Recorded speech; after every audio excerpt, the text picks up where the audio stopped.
Wonderful people, viewers and subscribers, permit me to say this before I go into what I'm to bring to you. This altercation among various pro-Biafran groups and this madness all over, I'm bringing a stop to that on this platform. Nobody should call BVI Channel 1 with respect to that altercations. We have said our mind, we have lent our voice, and we have made our opinion known about how sacrosanct our unity is. We don't want anyone to distract us from our core commitment, responsibility to inform you, to empower you with the right information, to conscientize you, and to unite our people for common cause, freedom.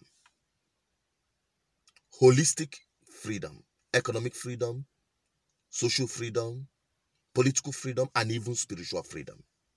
That is the commitment of this platform. And we don't want anyone to distract us further. We have said this and let it be buried. If those who want to continue, let them continue. But here, we are focused on our commitment and our mission. Having said that, Governor of Cross River State has been on the news recently. And some people may come up with some other opinions about the governor, saying that probably he's insincere, he's doing this or saying this to win public sympathy and emotional, stuff like that. But whether na emotional, whether na pretense or just saying it for political gains, the truth of the matter is that we focus on the truth of what true governance should be. And this is exactly what he said on this video. I am shocked that with all the lawyers we have in this country, with all the civil rights movements, they watch as my people, the people of Bakassi, bleed and live where they fetch water, defecate on the same land, feed on the same land, with no hope. Yet the country watch, yet the country allocates in billions on elitist projects and programs. I think that if there is a moral conscience today, if there's anything I have done that is worth it, it is this project. It is my #1 project, because indeed, I celebrate today because God has given me opportunity to put a smile on somebody's face. I could see a grandma dancing to her new home. I could see the hope. I could see that her grandchild would have a feeling that truly, truly African leadership cares. You don't give because you have enough, but because you care enough. But because we care, even from the north in the state house, we must demonstrate the empathy and the show of love and concern for our brothers. We must at this point handhold each other and provide a shoulder for our weaker brothers to lean on as we go through the process of the expansion of this estate to accommodate more people. I am lucky because I have a circumstance akin to yours, and so I feel you and I know your pain. But please, let's take today to dance. Let's take today to celebrate. Let's use today as a day to tell a story, a reverse of all that has been your experience, that finally you have a home called your own. You have a house that is yours. You can get a certificate of occupancy. This is the first social housing in Africa, in absolute terms, where the ownership is in perpetuity, where the property is yours, where there will be no time you say the parents, you can now move and let another person enter. No, it is your house, it is yours to keep forever and ever. We will continue to expand it. It is not enough to provide you housing, because this is not shelter, this is housing. It means it has amenities, it has power, it has water, it has all the utilities you will so need. You have solar lighting, you have the generator, and you have the third grid, which is the national grid. But today I'm going to also assure you that we have acquired boats, which are by the water side, to enable you to do fishing for those who can fish. We have also made provisions for cash. So we have a takeoff grant of 50 million to support all of you who live here, who want to start small businesses. This is compassion. This is governance. This is impacting in the lives of people whom you are leading. This is leadership that inspires.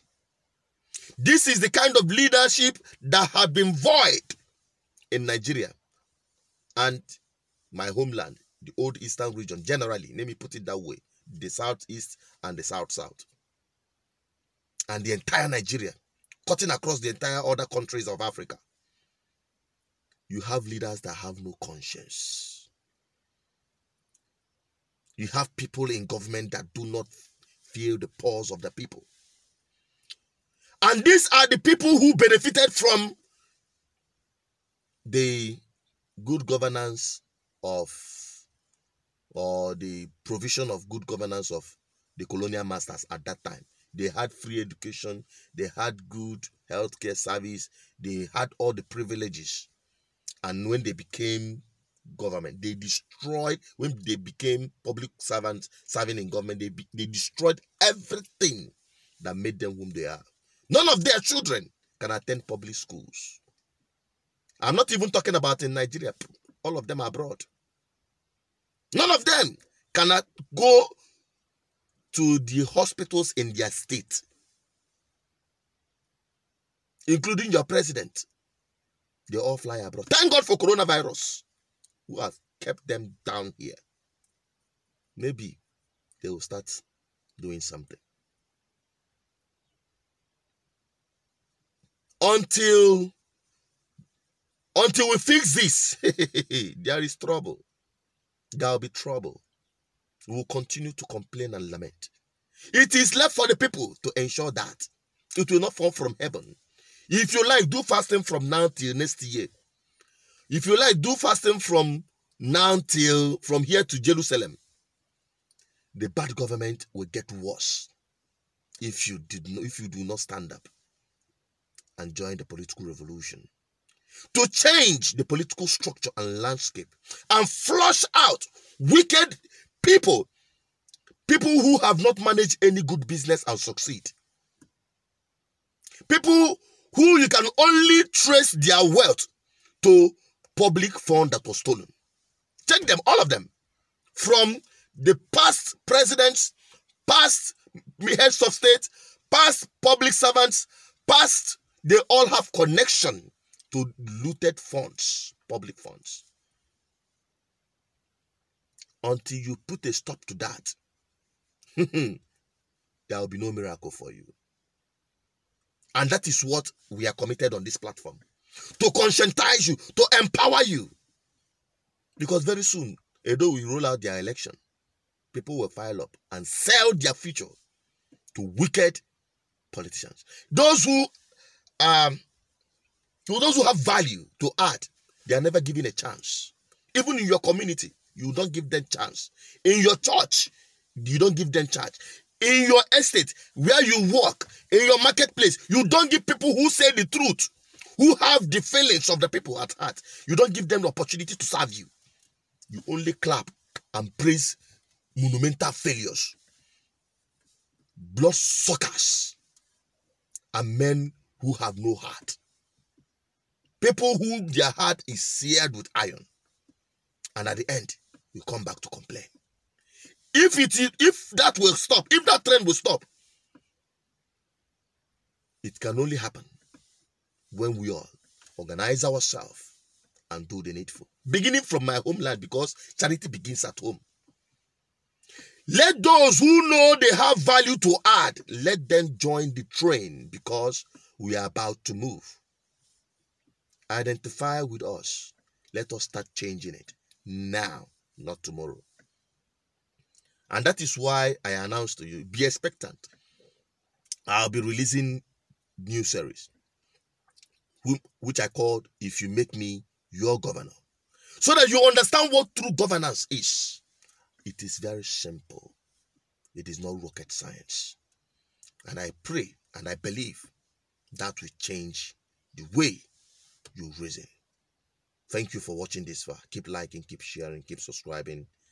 And I tell you, we will be committed continuously without disappointing you to keep delivering not just good message, but inspiring you. Not just inspire, but leading the way to make sure that what we say is visible out there. My people, I love you all. And my prayer is that we change our homeland, beginning with changing our attitude. I will conclude by telling you that whoever tells you otherwise about your freedom without taking power, check it.